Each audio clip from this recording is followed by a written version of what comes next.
frank, compassionate, self-proclaimed rebel. You could use many words to describe Freida Pinto, but prolific is not one of them, at least not by Hollywood's typical standards. In the decade since she played Latika in the Oscar-winning Slumdog Millionaire and was propelled from a little-known Indian actress to a global household name overnight, she has collected little more than a dozen or so film and TV acting credits. It's not for want of offers, though, but because the 33-year-old has been playing the long game. Apparently aware of how the careers of Hollywood actresses snuff out as quickly as they become stratospheric, she has rejected puritanical, one-dimensional characters in favor of those with a grit, she told Newsweek. Take her latest role as a rattled sex worker in the upcoming film Love, Sonia, a role which she planted the seeds in Slumdog Millionaire in 2008, and is set to be her bravest yet. Scheduled for its world premiere at the London Indian Film Festival on June 21, Love, Sonia sees Pinto return to the site of her Hollywood debut in the slums of Mumbai, as the desperate and erratic Rashmi. Also starring Demi Moore, Love, Sonia tells the story of a naive farmer's teenage daughter sold into sex trafficking. Its director Tabriz Noorani was inspired by true events after a group of women were found in a shipping container from China in Los Angeles in 2003. Sonia, the protagonist, meets Rashmi when she is sold to a brothel in Mumbai. Noorani first floated Love, Sonia to Pinto while worked on Slumdog Millionaire as a producer. Aged 23 at the time, Pinto was already too young to play the lead role of Sonia and not yet old enough to be cast as a jaded sex worker in her 30s. But she immediately knew she had to be a part of it, she told Newsweek. While Noorani fought to get his film made, Pinto sank her teeth into other hard-hitting roles, most recently Jas Mitra, a fictional member of the British Black Panther group in Guerrilla alongside Idris Elba. She has also become an advocate of women's rights, including by launching a non-profit, female-led production company We Do It Together and attending the most recent Women's March. Ahead of the premiere of Love, Sonia, Pinto spoke to Newsweek about Time's Up, activism, and why she never settles when it comes to choosing roles. Congratulations on Love, Sonia. How did you land the role? It's been a work of passion for the past 11 years. Tabriz Noorani, the director of the film, is a very good friend of mine and he was also one of the producers of Slumdog Millionaire. When we were working on that project he mentioned Love, Sonia to me, and at that point it was in its very nascent stages. The script was ready and I remember reading it on a flight from Bombay to Los Angeles and being so deeply disturbed and moved. It was just such a gritty story that I immediately knew I wanted to be a part of it. At that time I was 23 years old and I wasn't old enough to play Rashmi. When it was finally funded and ready to shoot he called me and was like, "We are ready to go, I still want you to play a part," and I was like, "Absolutely, yes." 11 years ago Tabriz did a test shoot with another actress and I came in to help them by reading all the other parts. He noticed that I loved playing Rashmi so much that he asked me if I'd play Rashmi again. A few changes were made to the character, and that was it. How did you prepare yourself to play the role? I knew that at the end of the day I wanted to tell her story and for her to be as human as possible. She's not just unpredictable, but you don't know whether you want to love her or hate her. At the same time there's a human side to her, and she's got her own story to tell. It was just experience that helped me bring life to Rashmi.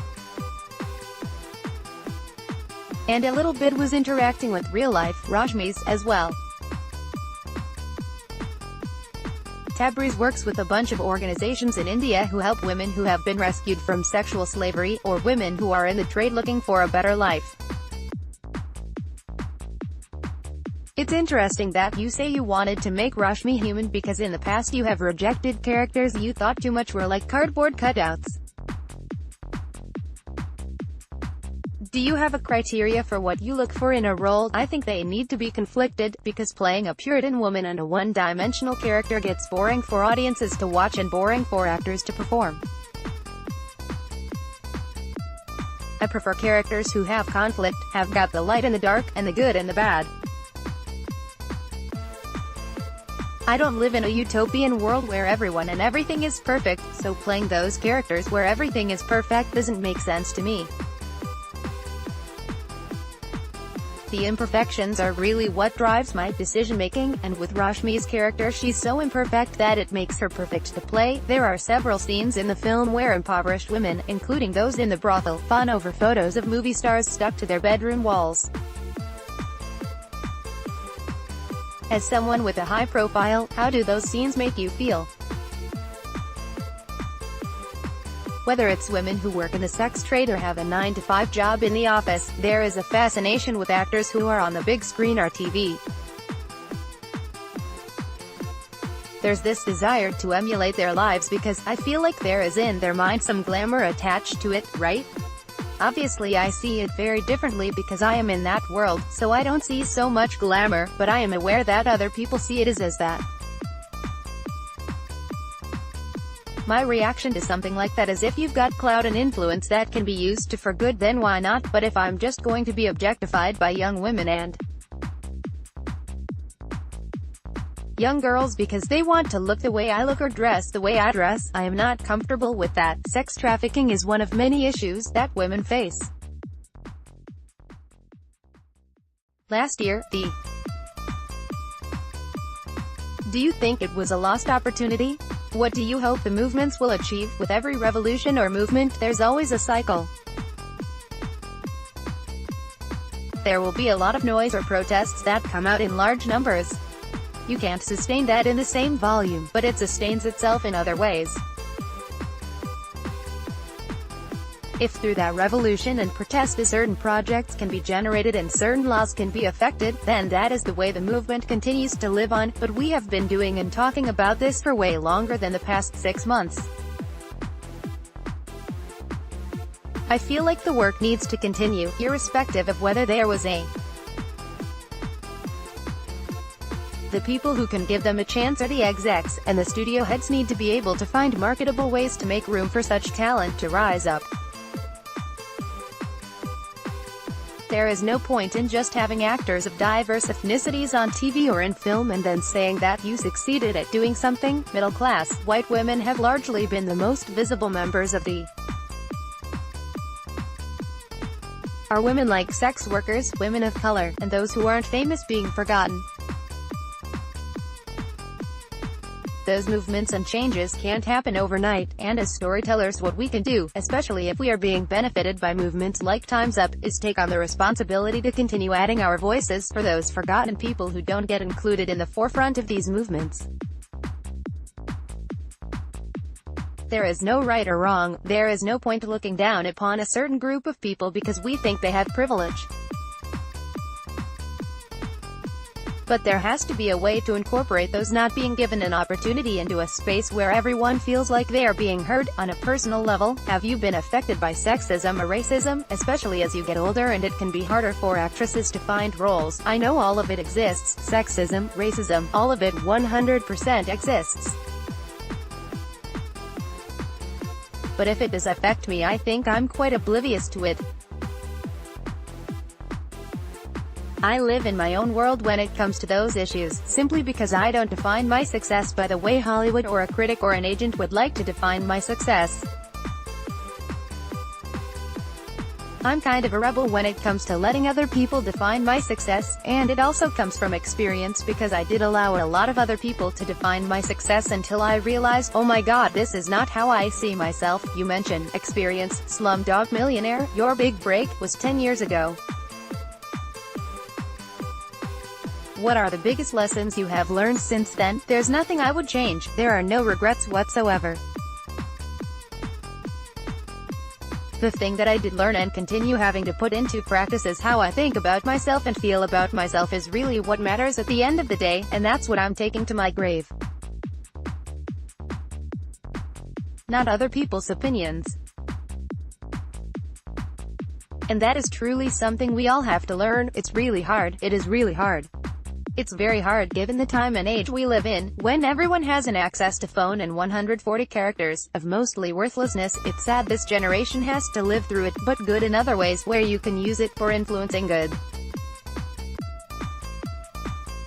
Speaking of good, why are you so outspoken and open about your beliefs, particularly in comparison to a lot of other actors and high-profile figures? You associated yourself with feminism before it was fashionable. What gave you that fire? First things first, I never thought of it as a trend or a fashion. I literally grew up thinking about it as a responsibility. Maybe it was growing up in India that made me outspoken. Maybe it's just the person I am or the person I was born to be. I've always been like this. You use this word, fashionable, and I find it very interesting because it has become fashionable as opposed to responsible to be an activist, and I feel authenticity plays a big part in it. And I actually enjoy doing it.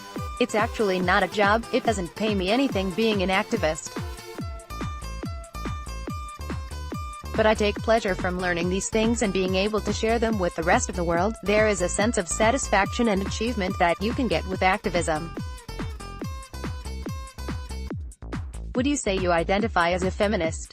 I think we all are, even the ones who are afraid of saying they are.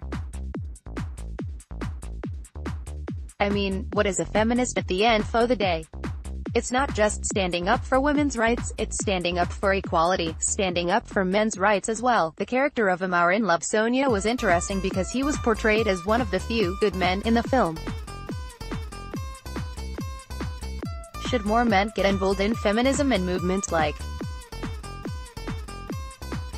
I think it's really important, and the good thing is that there have been a lot of men that have come up. A lot of men with or sidelined are shunned for having a point of view. I see that as counterproductive because the whole point of a movement like this is to watch men walk with women for once, and not one ahead of the other. I love watching men and women fight this fight together. One final question: what do you want people to take from the movie? I hope it can speak to our human side so we can continue spreading the word, continue being aware, and helping in the local way possible. You don't have to go all the way to India to start affecting change. You don't have to go to the countries of Africa to work there. You can do something locally. You can find something to do in your own community, your neighbor, even. I think if it sparks some kind of empathy in people so they can find ways to help others, that would be a dream. I really don't think we can end this racket with just one movie, but hopefully it will affect the right people, the lawmakers and policymakers, and some kind of change. Love, Sonia premieres at the London Indian Film Festival, running from the 21st of June to the 1st of July.